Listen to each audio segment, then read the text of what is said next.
Virginia Democrats pledged to pass the Equal Rights Amendment. If so, it would become the 38th state to pass it and might make the long-delayed proposal part of the U.S. Constitution. Supporters say the proposal would create gender equality, but on the national level, there is a long way before it could enter the Constitution.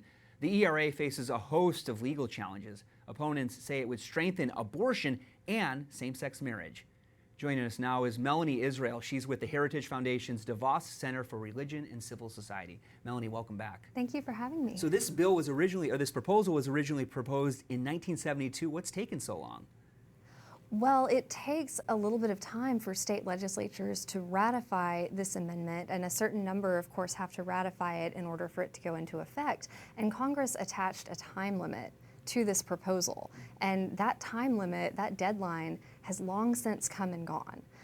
But recently, some states have been trying to revive this proposal, basically saying that that deadline no longer applies, that Congress can retroactively say that there isn't a deadline, kind of some novel theories going on here, but essentially they're trying to bring it back from the dead. And it comes down to Virginia, right? Virginia's flipped from Republican control to Democratic control, and that's the key state that would put it over the threshold of the past numbers that would require. Right, in theory. And there are some disagreements too. Some states had ratified it and then they turned around and essentially unratified it. And so there would be a lot to figure out through the court system of whether or not that threshold has been met, whether or not this deadline can actually be retroactively suspended. So even if Virginia were to pass this, it is by no means a slam dunk.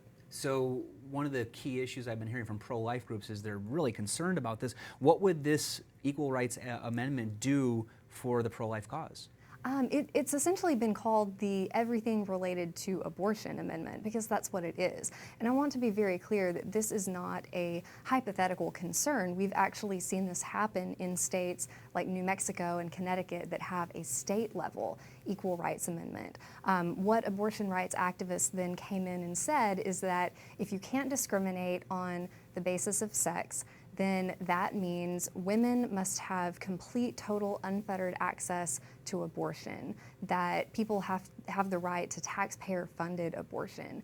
And so in those states, it is the Equal Rights Amendment at the state level that opened the door to all of that. So this is by no means a hypothetical concern. It would open the door to abortion far beyond the limits of even Roe versus Wade. So besides abortion, what about marriage? What about religious freedom? Would this have any impact on those issues? Oh my goodness, it would have a huge impact. We've already seen in recent years, activists and courts have tried to look at existing civil rights law that bans discrimination on the basis of sex. And of course, Congress at that time meant biological sex.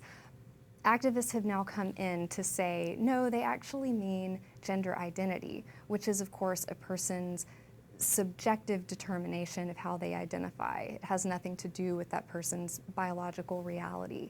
And so this is then being used not as a shield to protect people from discrimination, but as a sword to attack people who do believe that biological sex is a reality and that it matters. And so that has had far-reaching implications all over the place with bakers and florists. We've seen this already playing out at the Supreme Court with girls' and women's privacy and safety in facilities like locker rooms, showers, prisons, women's shelters, when we essentially say that sex matters, but anybody can identify as any sex that they want.